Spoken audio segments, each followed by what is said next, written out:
Welcome to A Course in Business Miracles. This is Heather Dominick, creator of BusinessMiracles.com and founder and leader of the highly sensitive entrepreneur movement. Join me today for some genuine practical assistance and a business-altering and life-changing experience, a business miracle. This is A Course in Business Miracles, episode number 54, the 1/3 rule of time for HSEs. In this episode, you'll learn how to use the HSE 1/3 rule of time to have you excited, motivated, and moving through your business day with so much more ease.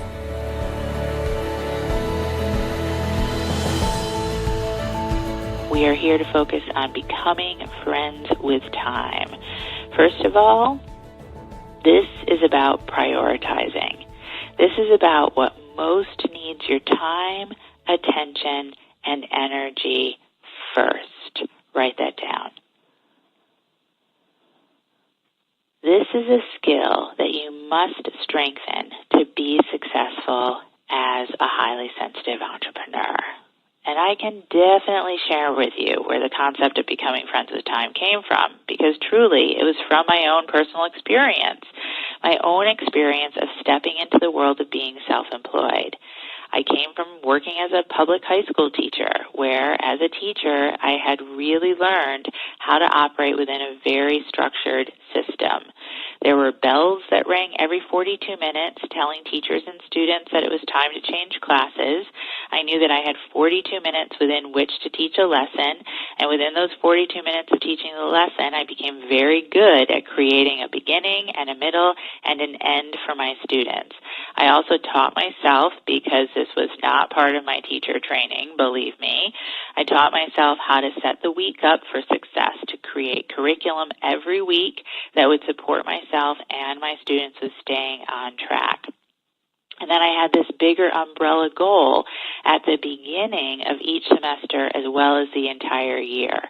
I taught both English and drama, and in my English class, I knew that I had certain novels that needed to be taught within a certain time frame, and I knew that I had certain tests that I needed to prepare my students for, and I also knew that for my drama students, it was always about the end result of a production. That was the bigger overall goal, again, per semester or a full academic year. Then I needed to learn, and again, this was self-taught, how to break that goal down into weekly focus, and then from there, again, self-taught, how to bring that weekly focus down into a daily focus, and then from there, down into those 42 class minutes of beginning, middle, and end. Whew. Now, you would think that all of this self-training and having worked as a high school teacher for 8 years, that when I stepped into being self-employed, I would have immediately transferred that skill. But I didn't. Because being self-employed is extremely overwhelming, especially as an HSE, which I didn't know that I was, which, of course, made it all that much more difficult. It was all super stressful, and in terms of what to do when and how much time to focus on this task versus that task, unlike being a teacher, I did not have bells ringing every 42 minutes, and at sometimes I wasn't even sure what my big goal was, to be honest. You know, if I don't know what my big goal is, how do I chunk this down? I can just feel it. It was all very overwhelming. Quite a mess, I will tell you, for sure. But what I really experienced, and perhaps you can identify with this, is what happens when you don't have a plan. That is the biggest thing that stands out for me about that time when I first started my business. What happens when you don't have a plan? And I can tell you the biggest thing is that time would just disappear. I would be working on one task, and then suddenly it would be 2 hours later, and I would feel like there wasn't really anything that had gotten done. I would find myself at the end of the day and just really not sure what had actually been accomplished. And I could easily find myself getting sucked down an internet rabbit hole looking for information leading to this site and then that site and this and that. And, I was just teaching myself everything at that point, and it was just one big ball of overwhelm. And I would be on the internet, and I would think that something looked good, but I wasn't really sure, and then that other thing, that could be good too. And I really, truly felt like Alice in Wonderland, like I was falling down that black hole, and there was no white rabbit to come and save me. And I just found myself gathering a lot of information and just having little action when it came to implementing. Oh, I hate even talking about it right now, I have to be honest. It just sort of makes me sick to my stomach. Most importantly, does any of this connect for you? Does this resonate? And I remember it was so easy to get distracted. I also found that I could easily start taking care of household and family stuff during the day. There was a real blurring of boundaries. And especially when I started my first business, I lived in a studio apartment in Greenwich Village in Manhattan. It was literally like I was in my entire home all day.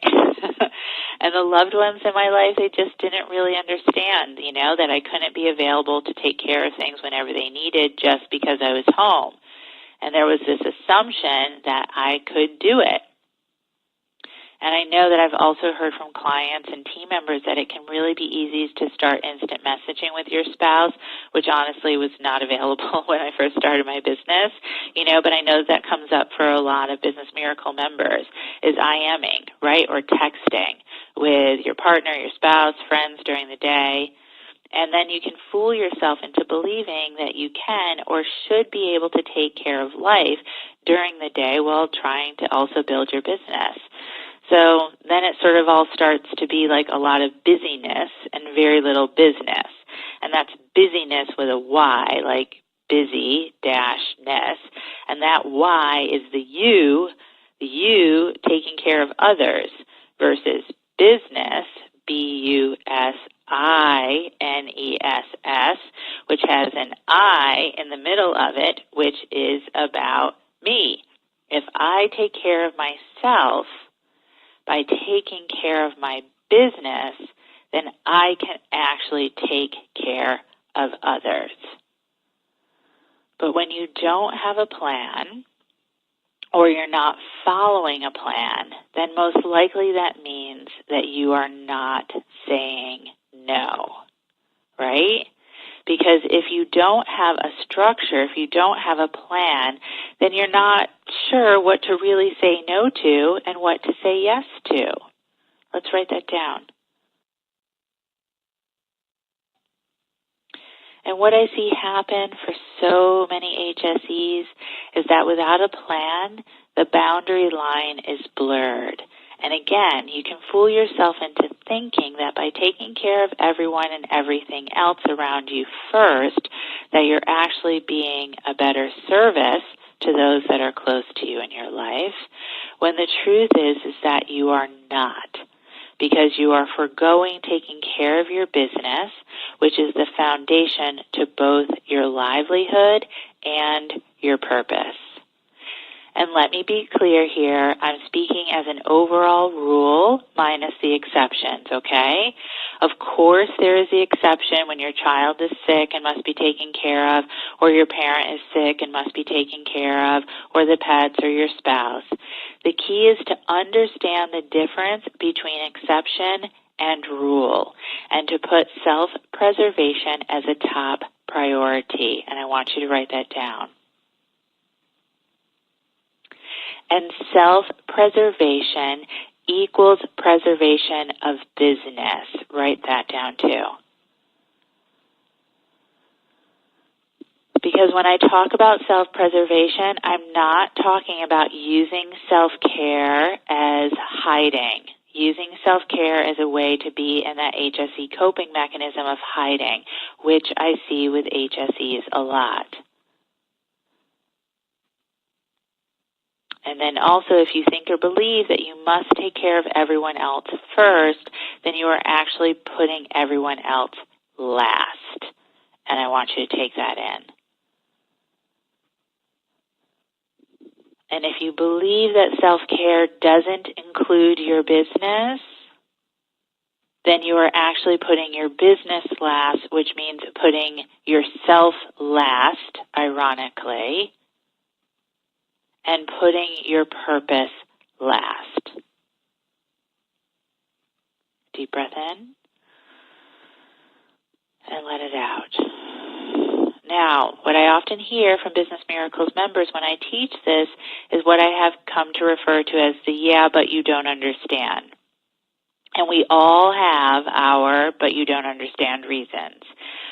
But you don't understand, I'm a new mom. But you don't understand, my parents are aging. But you don't understand, I live where it's really cold. But you don't understand, I live where it's really hot. But you don't understand what things are like in my country. But you don't understand what things are like in my state. But you don't understand what things are like in my city. But you don't understand what happens within my family. But you don't understand, and we could just go on and on and on. The key is to ask yourself the question, what do you truly want? If what you desire is to have a successful business that is purposeful and that has you profitable, to be living a life of empowerment from your HSE strengths, if you desire that, then you must create the container for that to be born. Just like a baby must have a womb in which to grow and then to have a safe home in which to thrive, so is the same for your business. And not only do you need a plan, but an aligned plan. An aligned plan is a plan that motivates you and has you in a friendly relationship with time. And honestly, and this still happens to this day, when I look at a lot of time management tools that are out there, a lot of planning tools that are out there, I feel really bored. And I get sort of sleepy, and I get disconnected. That's me going into my HSE shadow of overwhelm. So what I realize is that the majority of time management tools out there are not designed for HSEs. What we need as HSEs is to feel motivated, to feel excited. When you're motivated and when you're excited, then energy moves. According to Einstein's definition of time, it was the concept that time is unmeasurable. Your experience of time changes based on how you relate to it. Really cool when you stop and think about it, right? When you're bored, you can just feel like you're living the longest hour ever. When you're excited and engaged, it's like the shortest hour ever. My experience at the end of my teaching career, I hate to say it, I'm embarrassed to say it really, but my experience at the end of my teaching career was boredom. And again, I'm still, even to this day, I'm just a little embarrassed to say that because I loved my students so dearly, but I had outgrown that system. Those days would just drag and drag and drag on. Now, being in business for myself, the days just fly. And I've been self-employed for almost, a decade and a half. And I'll give you just a little secret along these lines. What I've come to understand is that I recognize the moment I start feeling bored with anything that's happening with my business, I know it's time to up-level. Now, there is an important clarification here. This is not about using boredom or, quote-unquote, not feeling it as a reason to avoid or hide. That's not what I'm talking about here, and again, that's something I see a lot of HSEs do. I'm talking about when I've already been fully engaged in the development of a system or program, I've faced my resistances willingly, managed my energy, and still after all of that, eventually come to a place where I find myself looking at the clock at any time during the day, then I know I'm being given the direction that something in my business needs to change. I'm being given the directive to up-level. So just imagine that your days just fly by in your business because you're joyfully motivated and the actions that you're taking are aligned for results. not where or when time disappears down a rabbit hole because of busyness, but where time just expands out of motivation and creation and the joy, just the pure joy of being in business. That's what becoming friends with time is about. So, how do we do this? Well, one of my favorite authors, Emmett Fox, says that the secret of successful living is to build up the mental equivalent of what you want and to get rid of, to expunge the mental equivalent of what you do not want. And this is where something like the OFTU, Order Form to the Universe, really comes into play. The OFTU helps you get clear about what you don't want to feel, and what you do want and you do want to feel. It's a direct example of how our energy management tools are directly connected to our planning as highly sensitive entrepreneurs. Deep breath in and let it out. Your schedule must be set up to support you in successful living. Your schedule must be set up to support you in building up the mental equivalent of that which you want. See, what I find is that so many people have an internal battle against time, particularly highly sensitive entrepreneurs. So this is about you arranging your relationship with time rather than trying to manage it or let it manage you. Now, I don't know about you, but most people don't like to be managed. Do you like to be managed? I mean, right?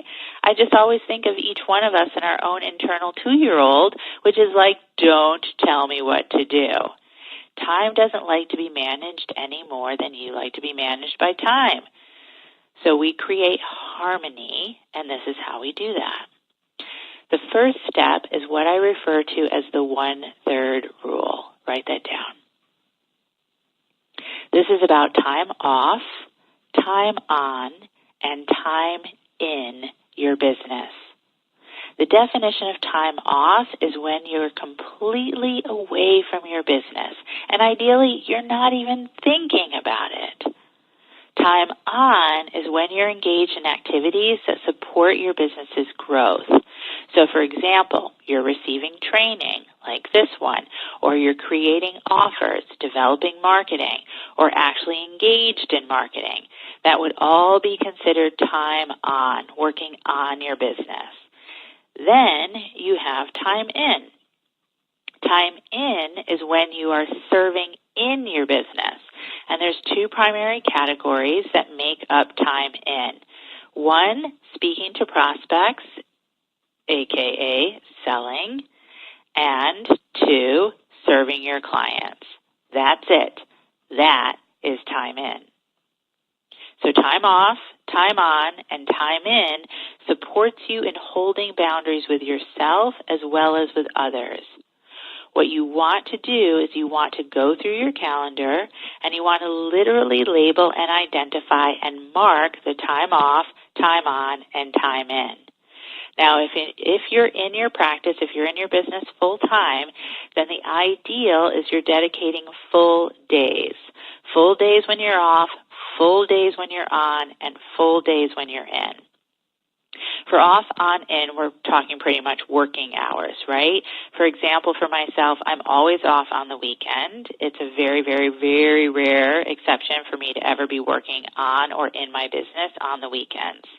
Time on my business is typically Mondays, and time in my business is Tuesdays, Wednesdays, Thursdays, and some Fridays. Other Fridays, I am off. So first you start with the 1/3 rule. Off, on, in.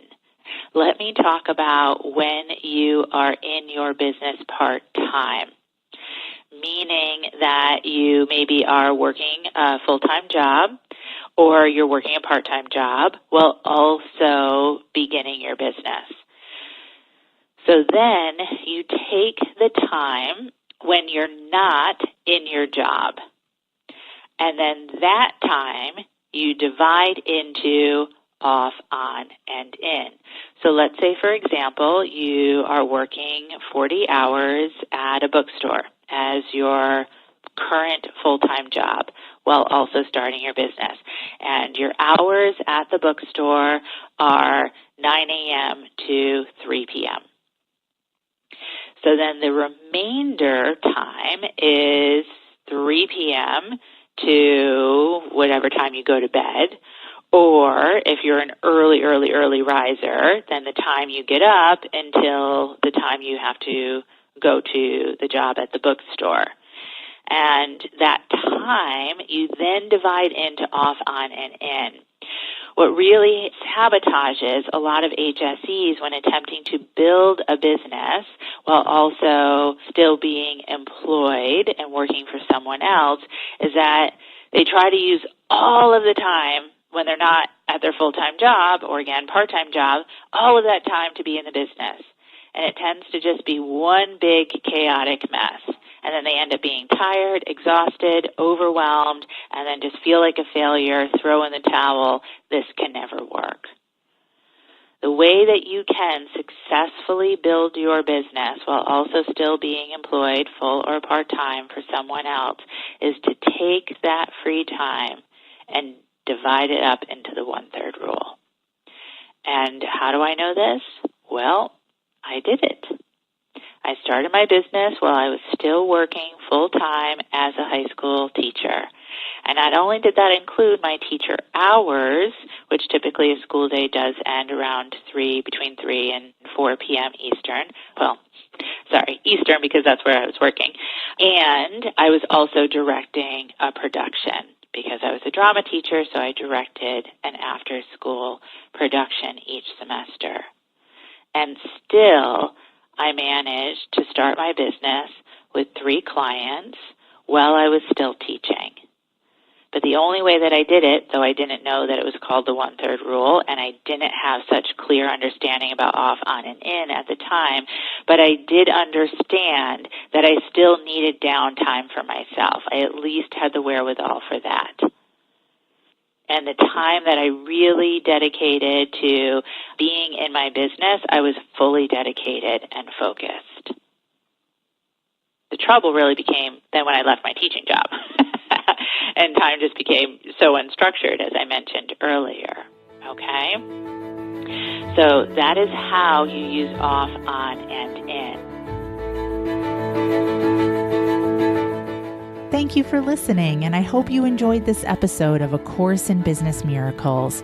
If you're ready to learn how to use your highly sensitive abilities to support you in being purposeful, profitable, and empowered rather than scattered, poor, and undervalued, take my free self-quiz to find out if you are indeed a highly sensitive entrepreneur. And if you are, along with your quiz results, you'll receive my free HSE Success Guide, which will teach you how to have your highly sensitive abilities working for you to create the results you desire in your business.